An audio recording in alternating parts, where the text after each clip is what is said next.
Mark, talk to me a little bit about, can digital innovation and cybersecurity work together?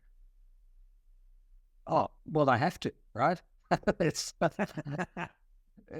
You're reminding me a little bit about there's a book that I read on Cirque du Soleil, which are an incredibly creative organization, right? And this book talked about the creative pursuit that they're on, but also talked about how they manage deadlines, and and it was talking about how deadlines, while being able to be creative and explore lots of ideas and be innovative, and then deadline pressure, they're kind of oppositional, right, in nature.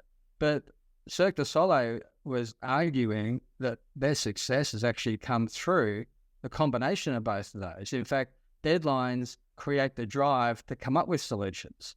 Otherwise, people would be sitting around in the corners sort of pontificating for days and weeks potentially. But their deadlines have actually forced them to confront solutions and make trade-off decisions which are necessary to get to a final solution. And so in the same way, digital transformation and risk, you can't do anything in life without risk. You can't be in business without risk. You can't implement any digital technology without risk. So risk assessments are completely central to every decision that you're making around digital transformation. Cyber is just another element that comes into play. And we talked about information and data before. Yeah, we've certainly helped a number of clients, particularly startups, very aspirational startups with global aspirations. And we're looking at their cybersecurity, we're looking at their potential solution architecture. And some of the first things you want to be doing is looking at where their risk is. And for instance, if they're dealing with private information, then how can you separate some of that within the architecture so you're not exposing that? Or how do you create your solution so you don't even have to handle private information?